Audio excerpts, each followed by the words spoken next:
surat Al-Ikhlas. Kemarin kita sudah membahas berkaitan dengan asbabun nuzulnya, sebab-sebab yang menyertai turunnya ayat Al-Quran ini. Kemudian juga kita sudah membahas berkaitan dengan penamaan surah. Kenapa disebut dengan surah Al-Ikhlas, padahal di dalam surahnya itu tidak ada kata ikhlas, gitu kan. Berbeda dengan surah-surah yang lain yang diambil itu rata-rata dari potongan-potongan ayat yang ada namanya. Tapi surah Al-Ikhlas di dalam ayat-ayatnya ternyata tidak ada sama sekali kalimat ikhlas. Maka juga ternyata surah Al-Ikhlas ini bukan hanya satu nama. Jadi banyak sekali nama-nama yang terkandung atau penyebutan untuk surah Al-Ikhlas ini, menunjukkan ada satu keistimewaan yang dimiliki oleh surah Al-Ikhlas. Nah, maka ini menjadi satu ilmu untuk kita, pengetahuan untuk kita, menjadikan ukuran. Nah, jadi ukuran cintanya kita terhadap surah Al-Ikhlas bukan lagi ukuran karena pendeknya, gitu Pak. Tapi jadikanlah cintanya surah Al-Ikhlas ini karena makna yang terkandung di dalam ayatnya atau di dalam suratnya. Jadi kalau kita hanya cinta karena ukuran pendeknya, tidak akan jadi apa-apa. Mual jantan naon, Pak. Jadi selevel seorang sahabat ketika dia senantiasa membaca surat Al-Ikhlas di dalam sholatnya, ketika mengimami Al-Ikhlas sholat, ngaimaman Al-Ikhlas sholat, ngaimaman Al-Ikhlas sholat. Kemudian ditanya oleh Nabi, "Nah, cenah Al-Ikhlas wae?"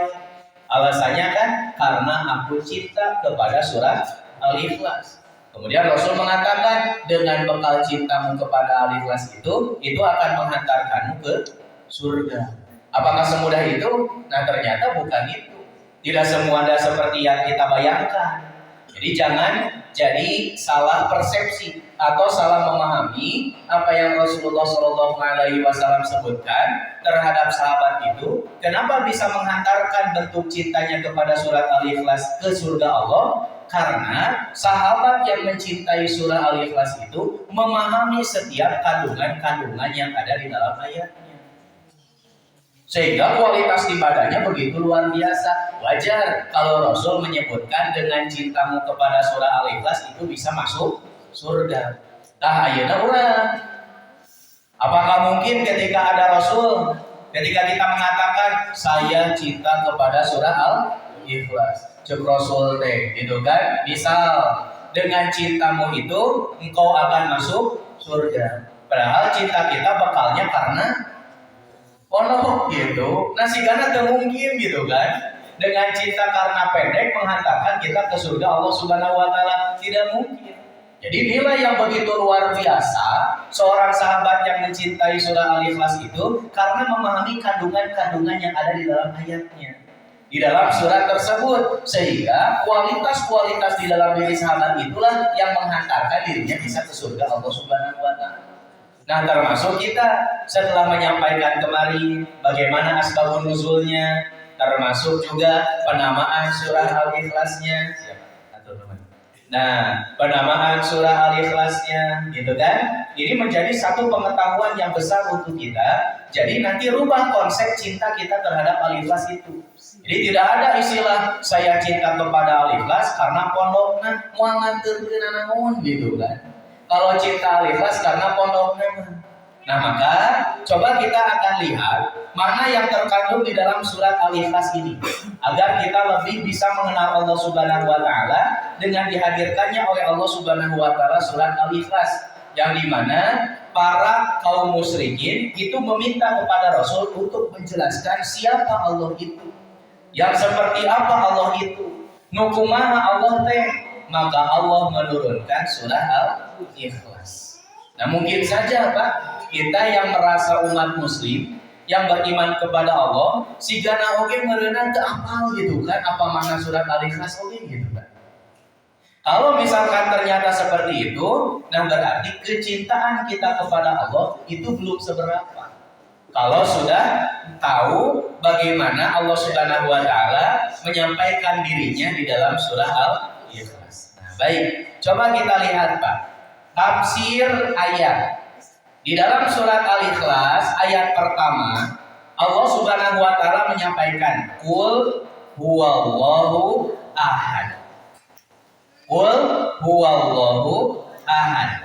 Katakanlah Muhammad, dialah Allah yang Maha Esa. Di dalam ayat itu ada kalimat al-ahadu, merupakan sifat yang dimiliki oleh Allah Subhanahu wa taala.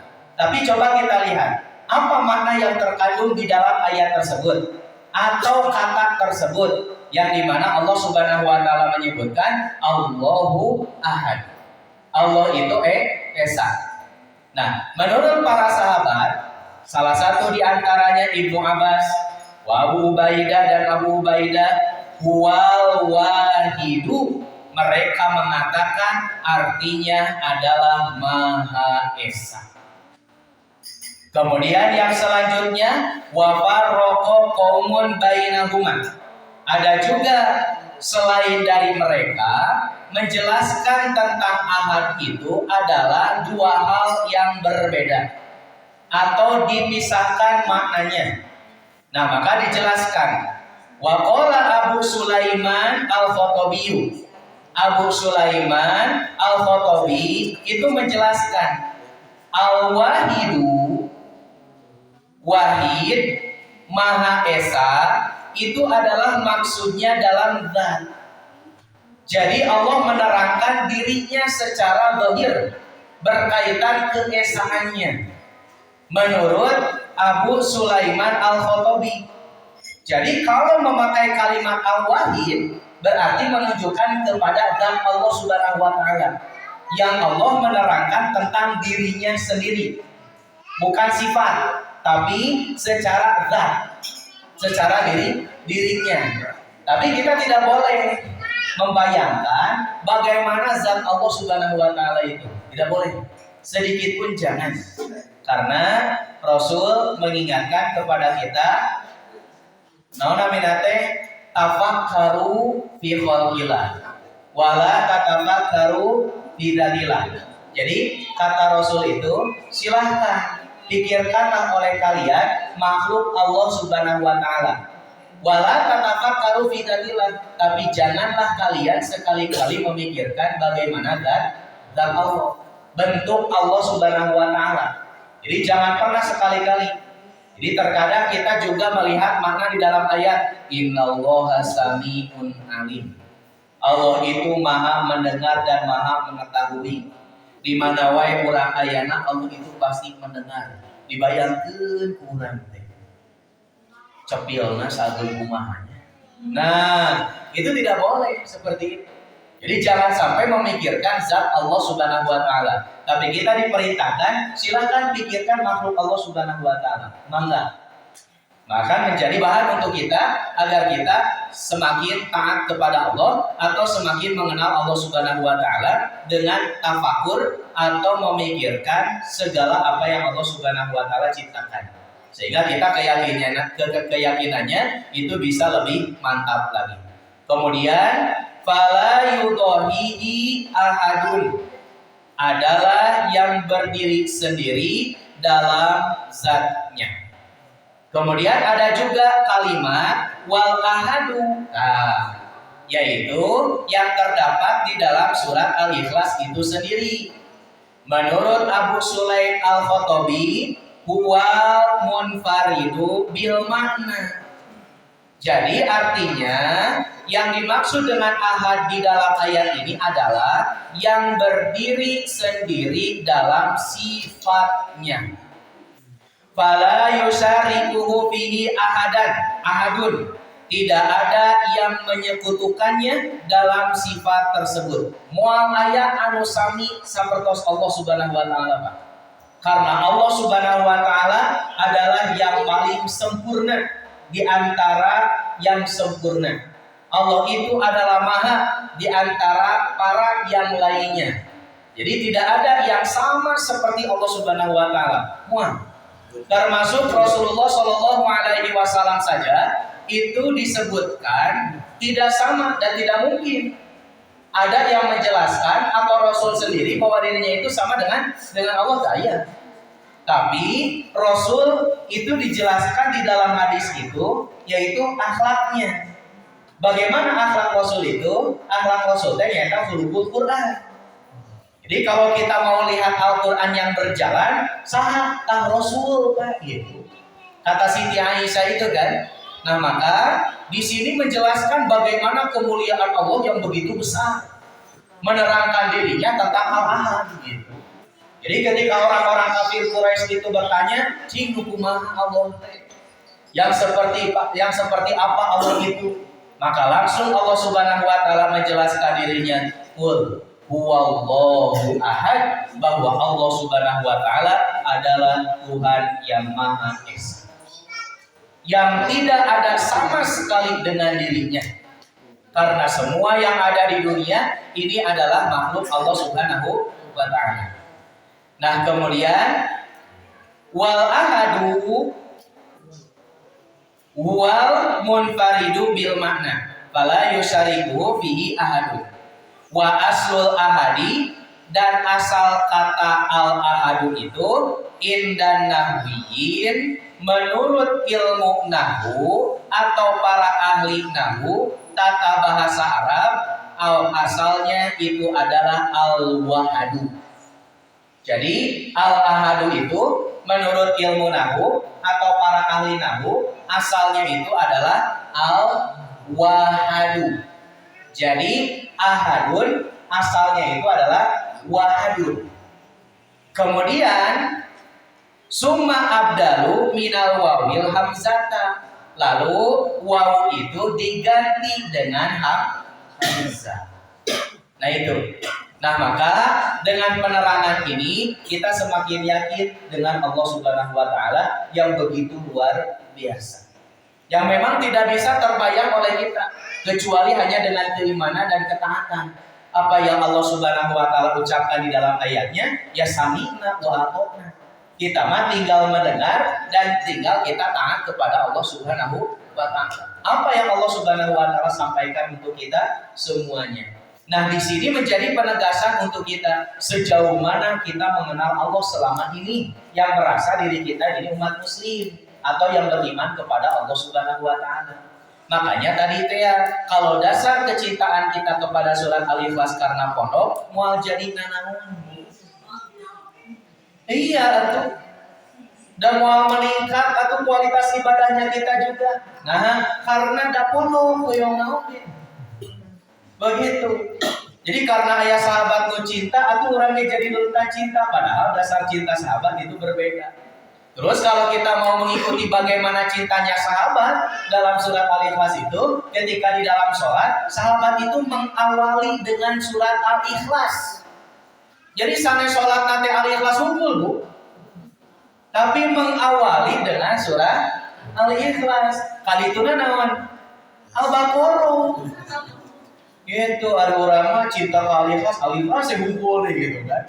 Karena pondok karena bukan. Jadi setelah kita tahu berkaitan bagaimana Allah Subhanahu wa taala menyampaikan dirinya di dalam surat Al-Ikhlas, ini kita semakin yakin bentuk kecintaan kita kepada Al-Ikhlas di dalam surat Al-Ikhlas ini bukan bentuk suratnya, tapi makna yang terkandung di dalam ayat-ayat surat Al-Ikhlas itu. Kemudian ayat yang kedua, Allah Subhanahu wa taala menyampaikan Allahus Somad. Dialah Allah tempat meminta segala sesuatu. Allahus Somad. Para ulama tafsir menjelaskan makna as-somadu arba'atu aqwalin. Itu kurang lebih ada 4 pendapat yang menerangkan berkaitan dengan as-somad. Jadi kalau yang kita lihat di terjemah Al-Quran itu adalah merupakan tumpuan tempat kita meminta segala sesuatu. Nah, di terjemah tekstualna oge, Bu, itu sudah menjadi instruksi untuk kita bahwa tiada lagi yang pantas untuk kita mintai, hanya Allah. Tos teu aya deui anu pantas kurang disuhunkeun. Ayeuna di alam dunia ieu apa yang pantas untuk kita dimintai? Karena semua alam dunia ini beserta isinya itu merupakan makhluk Allah. Jadi tidak ada yang bisa dianggap oleh kita itu sakti. Hanya kemarin saya menjelaskan ibu bapak anu gaduh ali gitu kan. Tiba-tiba kurang dianggap ali eta teh sakti, nah itu tidak boleh. Bahkan atau kita menyebutkan hal-hal yang ternyata nanti menjadi kemusyrikan. Di antaranya seperti ini, gitu kan? Aduh, namun tubuh HP ieu itu teh musyrik. Ketika kita ada satu musibah, kemudian selamat, ternyata ada bagian yang menghalangi tubuh kita yang seharusnya celaka, ternyata diselamatkan. Kemudian kita mengatakan, lamun tubuh ieu mata. Itu teh musyrik itu. Awas, hati-hati. Jadi dengan mengatakan seperti itu, berarti kita itu menjadikan adat tandingan Allah Subhanahu wa taala. Maka hati-hati dengan ungkapan-ungkapan seperti itu. Termasuk ketika kita diselamatkan oleh orang lain. Lamun bawah maneh kasih gana urang ieu gitu. Nah, itu adalah kemusyrikan. Anda cobalah kita ungkapkan dulu dengan bentuk syukur kepada Allah. Alhamdulillah. Dan jangan menjadikan orang itu sebagai penyelamat kita secara hakikatnya. Tapi secara hakikatnya adalah Allah. Coba kurang cara pengucapannya seperti ini. Alhamdulillah upami Allah dengan dongkapkeun anjeun sigana abdi tos siga kumaha ieu. Tuh, gitu keadaan. Itu lebih tepat. Kalau kita menjadikan tumpuan orang itu menjadi penyelamat kita, padahal pada hakikatnya adalah Allah, secara tidak langsung tadi dalam urusan tauhid berat tauhid itu kan. Ketika dalam ungkapan-ungkapan seperti itu, lamun eueuh ieu masih kana gitu kan. Nah, itu adalah urusan tauhid. Jadi urusan ketauhidan kepada Allah begitu pelik. Nah, maka di sini para ulama menjelaskan makna as-somad itu kurang lebih arba'atul aqwalin, ada 4 pendapat. Padahal sebetulnya banyak, karena ulama tafsir itu begitu banyak sekali. Tapi kita cobalah yang terkenal di antara para ulama. Yang pertama adalah yang dimaksud dengan as-somad itu annahu sayyidul ladzi yusmadu ilaihi fil hawaiji. Jadi menurut pendapat yang pertama, makna as-somad bahwa dia adalah pemimpin yang menjadi tempat bergantung dalam segala kebutuhan. Nah itu. Jadi bahwa Allah Subhanahu wa taala adalah merupakan pemimpin, pengatur seluruh alam yang memberikan segalanya kepada kita, dan Allah yang menjadi tumpuan segala hal untuk kita semuanya. Itu makna as-somad. Kalau selama ini kita masih ada rasa atau harapan-harapan terhadap satu benda, nah maka berarti belum menjadikan Allah itu sebagai as-somad. Teu acan, Pak, gitu. Berarti kalau selama ini kita masih berharap kepada benda-benda yang ada, bener kurang teh teu acan terang makna al-ikhlas. Anu sakitu pendekna tapi ternyata begitu luar biasa untuk mengenal Allah Subhanahu wa taala. Jadi ketika kita sudah menjelaskan atau mengenal al-ikhlas, ya sudah. Makanya masjid ini menjadi tumpuan. Untuk apa? Untuk beribadah kepada Allah. Pas lebetek al-ikhlas, ikhlas kurang ibadah teh. Hanya kepada Allah Subhanahu wa taala.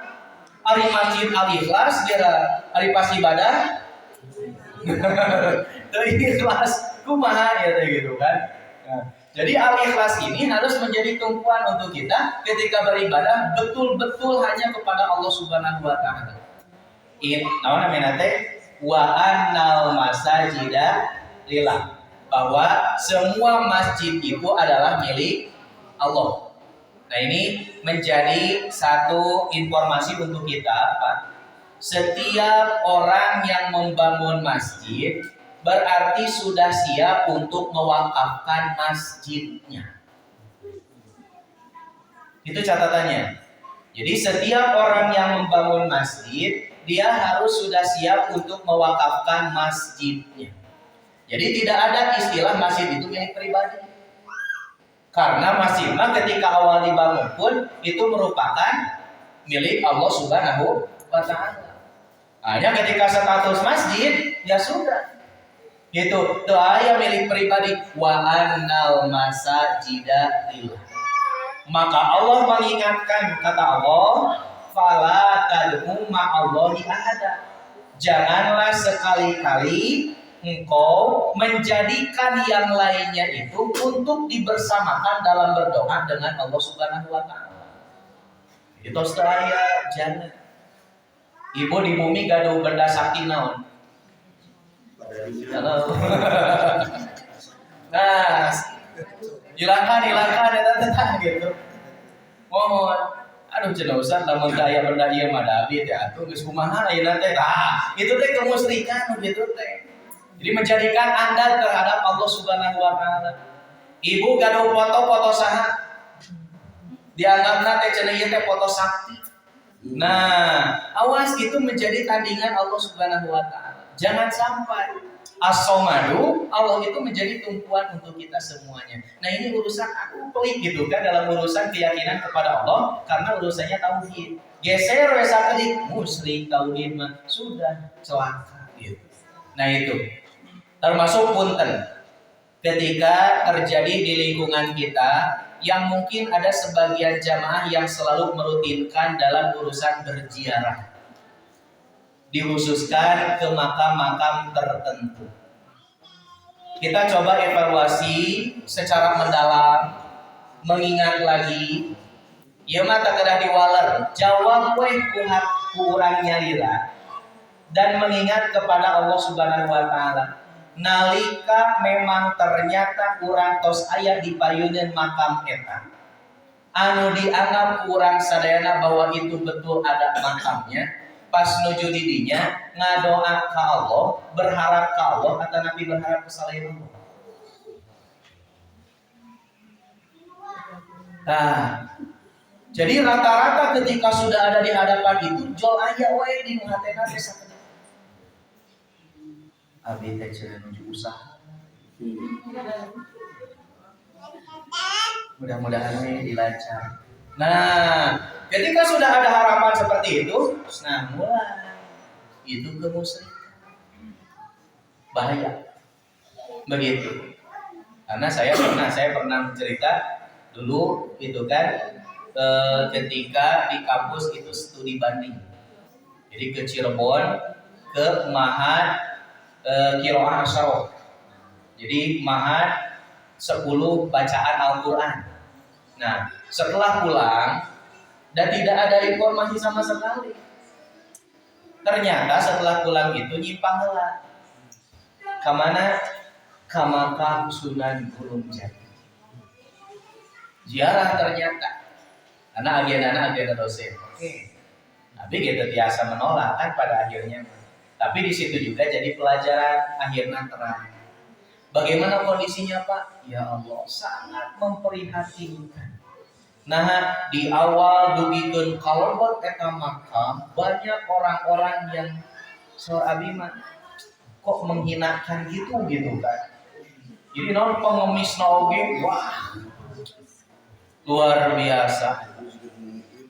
Mohon gitu. Dari awal sampai akhir. Beberapa saat kemarin itu pernah jadi kasus kan? Gitu. Karena nawan orang-orang yang ada di sana itu memaksa kepada para pengunjung untuk mengisi kenceleng. Nah memang itu di awal oke kenceleng teh terus ngajajan. Ditempelan deui. Kayak 10.000, 20.000, 50.000 gitu kan. Nah, ya pada waktu itu mah jom-jom orang kalau aya tapi kamari-kamari ternyata jadi masalah. Cuman yang saya sangat prihatin itu banyak orang-orang yang ternyata di situ gogoleran gitu kan. Kemudian meminta-minta dengan baju yang kusam dan lusuh gitu. Ya Allah gitu kan. Kondisi seperti ini. Nah, kemudian setelah sampai kepada tempat makamnya itu kayak gerbang gitu dan situasi kondisinya itu seperti Klaten gitunya. Gambaran teh. Nah, rencana mah sadayana lebat kalabat makam ari abi mah teu. Nah, karena penasaran lingkungan makam seperti apa. Rencangan masalah pun guru, dosen gitu kan, dosen UIN gitu dah. Semuanya masuk. Abi mah teu ka kiri. Dan penasaran begitu banyak di lingkungan itu makam-makam, jeung batuna teh harideung deh. Batunya itu warna hitam. Oke, ameng gitu kan, berkeliling. Nah, sebelah kiri itu ada gerbang di sana. Gerbang nate warna hidung. Kayu seperti terbakar. Duka kumaha eta teh urutan teh. Jadi, setelah masuk apakah memang ke sana muter nate ataukah ternyata masuk itu mah bebas, bade ka mana heula oge. Nah, jadi pas ke kiri simkuring itu ada gerbang gitu. Papan gitu kan. Nah, kemudian berkumpul di sana. Dan di situ baca doa-doa naon. Karena ada bukunya juga. Kemudian saya berjalan lagi keluar daerah itu, keluar pagar. Kemudian ada juga makam-makam yang banyak dan ada juga yang berwirid sendiri. Di punten-punten henteu ngawaler saking khusuna eta wiridna. Kemudian saya menemukan masjid dan masjid oge masya Allah begitu indahnya. Masjid teh gitu kan ningkat gitu. Nah, masjid teh ningkat gitu. Tapi yang saya prihatin deui naon? Nah, masjidnya sepi. Upami waktu sholat mah rame gitu kan. Tapi ketika di luar sholat itu masjidnya sepi. Setelah maghrib kita sholat semuanya di masjid itu. Kemudian kita pulang lagi dan masuk ke mobil bus. Dan ada teman saya tanya, jujur, iya mah, jujur, saya jujur-jujurnya. Dan saya tanya, ayah makamnya? Ayah merenang sigana teh gitu. Merenang sigana teh gitu. Kenapa? Karena di tembok bu, gitu kan, di tembok. Kemudian saya tanya, apa yang kamu minta? Naon bu? Rata-rata sadayana oge aya permintaan. Bahkan dosen pun mengatakan seperti ini. Untung kita bisa hadir di depan makam ini karena waktu yang seperti ini, gitu kan? Upami lebaran mah tos moal tiasa kegelep-gelep. Urang tiasa ngobrol. Sampai seperti ini. Ketika kita ziarah, apa pendidikan yang diajarkan oleh Rasul? Tadkiroh. Apa tadkiroh? Pengingat bahwa orang teh bade maot oge itu yang diajarkan oleh Rasul. Nah, ketika semua saya tanya, gitu kan, teman saya dan yang lainnya pun begitu, ternyata naon aduh cenah hese cenah teu aya jol terbesit di hati teh. Dak we aya we eta teh gitu kan. Harapan seperti itu. Nah, disitulah untuk menjaga hati kita terhadap Allah Subhanahu wa taala, bagaimana ketauhidan kepada Allah Subhanahu wa taala itu harus tetap terjaga. Sakedik we otos gitu kan. Kemusyrikan itu akan terjadi. Nah, berbahaya gitu. Jadi begitu luar biasa, surat Al-Ikhlas ini betul-betul mengingatkan. As-Somad merupakan tumbuhan bahwa tiada yang lain, hanya Allah Subhanahu wa taala yang menjadi tumbuhan. Di dunia ini semuanya adalah makhluk Allah, dan yang perlu kita mintai dan menjadi pertolongan untuk kita adalah Allah Subhanahu wa taala. Seperti punten kieu, ibu lebat ka bumi kosong, cek ibu teh assalamualaikum, punten mbak, gitu. Atau ka gunung, di gunung teh punten kasaha. Punten gajin. Nah, sepertinya etika terhadap orang muslim saya melupakan satu bab yang belum disampaikan. Itu berkaitan dengan etika bepergian, tapi dulu etika bepergian itu langsung ke bab safar yang lebih ditekankan. Kemudian sholat jamaknya. Tapi ternyata ada berkaitan dengan bagaimana Rasulullah SAW itu ketika bepergian pernah Rasul itu nyimpang beristirahat pada satu tempat. Nah, yang biasa kita ucapkan seperti tadi, waktu surang pada istirahat punten kasaha gitu kan. Nah, ketika Rasulullah SAW beristirahat pada satu tempat, satu daerah yang memang tidak ada penghuninya, daya gaduhna, apa kata Rasul? Hei bumi, engkau adalah makhluk Allah. kejahatan dan kebaikan itu merupakan milik Allah langsung. Jadi di situ pelajaran penting dari Allah Subhanahu wa taala, keyakinan kepada perkara yang lain. Hanya kepada Allah Subhanahu wa taala saja. Jantan nalika urang ayeuna angkat ka hiji tempat oge, tidak perlu takut. Kasaha ka penghuni tempat eta cenah gitu. Padahal tempat eta teh makhluk Allah. Allah yang memilikinya, Allah yang menciptakannya. Tah urang teh langsung ka tempat eta teh, imam kosong. Anjeun teh makhluk Allah. Yang mendatangkan kebaikan dan keburukan adalah Allah. Tuh, jadi urang teh tetap bahwa segalanya itu kepada Allah Subhanahu wa taala. Begitupun Rasul. Dan itu menjadi pelajaran penting untuk kita bagi orang-orang yang biasa mengatakan seperti itu ketika menghadap atau datang kepada satu tempat. Apalagi punten anu sok naik gunung, karena saya punya murid anjeunna sok naik kuning, naik kuning. Itu tuh, ya paling roll kieu, si kabur batur gitu ya. Nah, naik gunung dan ternyata atau sekamana melarang buana gunung oge ka mana wae. Nah, membahas berkaitan dengan adab etika hidup seorang muslim gitu.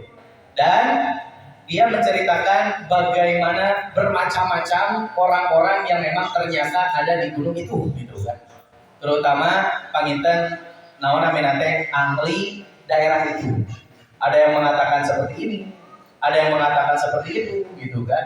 Setelah saya jelaskan berkaitan bagaimana keyakinan kepada Allah yang seharusnya begitu sempurna, maka setiap apa yang diucapkan atau yang disebutkan oleh orang-orang yang ada di sana, ayeuna mah tos teu janten ukuran deui. Tapi ketika mulai menaiki gunung, itu langsung ke Allah Subhanahu wa taala. Tos aya kasieun deui dina perkara-perkara yang seperti itu lagi. Tapi menjadikan ukuran adalah Allah Subhanahu wa taala. Dan kemarin terakhir naik gunung nanti duka ke mana itu tidak Jawa, daerah Jawa gitu. Qadarullah, namun qadarullah nanti hujan angin di gunung. Kemudian juga ditakdirkan sebelumnya itu ada yang meninggal. Lalu langsung diceritakan dari dia mah tiap ayat motek langsung dolar gitu. Mulai kan di dia keyakinan yang diada-adakan. Urang mah teu aneh karena di zaman Rasul pun terjadi. Kapan? Itu terjadi kepada para sahabat yang dimana Allah Subhanahu wa taala ketika memperlihatkan ayat-ayatnya, salah satu tandanya berkaitan dengan gerhana. Jadi Allah mendatangkan gerhana ketika pada waktu itu, waktu itu pun ternyata ada yang meninggal. Siapa? Anak Rasulullah SAW yang bernama Ibrahim. Kemudian para sahabat mengaitkan, wah si gana kejadian itu kusabab mautna Ibrahim. Maka langsung oleh Rasulullah SAW ini merupakan tanda-tanda kekuasaan Allah yang tidak ada kaitannya dengan hidupnya seseorang dan matinya seseorang. Eta, naon namina teh? Anjeuna nyarios siga kieu saatosna dibahas dan mengerti tentang ilmunya. Cenah abi mah tos teu aya deui keyakinan siga nu kitu mah. Tos teu sia naon di luhur teh zikir we ka Allah Subhanahu wa taala. Itu ada gunung milik Allah kan begitu. Sangat bari ngaganggu urang. Maka yang bisa menjaga itu adalah hanya Allah Subhanahu wa taala. Nah, ini yang menjadikan begitu luar biasanya keyakinan kita ketika kita memahami Al-Ikhlas gitu kan. Surah Al-Ikhlas. Sehingga menjadikan rasa cinta kita kepada surah Al-Ikhlas itu berbeda dengan yang sebelumnya. Gitu Bu. Siap Bu? Halo. Nah, jadi kemah imam teh saat baca surah Al-Ikhlas bukan Al-Ikhlas saja. Ya, apa korolun gitu kan tos Al-Ikhlas teh. Gitu kan tos cinta ya. Nama surat Al-Ikhlas bukan karena ponok gitu kan. Nah, kemudian yang kedua, para ulama menyebutkan yang dimaksud dengan as-somadu adalah jadi yang dimaksud dengan as-somadu yang kedua, annahu la jawfa lahu, yaitu bahwa Allah tidak memiliki rongga atau isi. Pendapat ini yaitu pendapat yang disampaikan oleh Ibnu Abbas, Hasan, Mujahid, Ibnu Jubair, Ikrimah, Adohab, Qatadah, dan As-Sudi. Kemudian pendapat yang ketiga, annahu daimu, yang dimaksud dengan as-somad itu adalah bahwa Allah yang maha kekal abadi. Kemudian pendapat yang keempat, yang as-somad itu artinya al-baqi ba'da fana'il khalqi, bahwa Allah adalah yang tetap ada setelah hancurnya makhluk. Allah mah tetap meskipun makhluk-makhluk itu hancur. Contoh kiamat, Allah tidak akan kemana-mana, tetap Allah itu ada. As-somadu. Kemudian hakahumal khotobiyu wa qala ashabul wujuhi al-awwalu innal istiqaqo yashhadu lahu fa inna aslas somadi al-qasdu.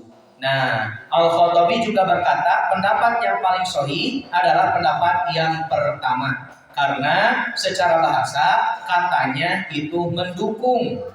Asal kata as-somad adalah al-qasdu, maksud atau tujuan. Nah, gitu. Jadi begitu luar biasanya Allah Subhanahu wa taala menerangkan tentang dirinya. Allahus somad. Gitu. Kemudian yang selanjutnya di dalam surat Al-Ikhlas ini ada kalimat lam yalid walam yulad.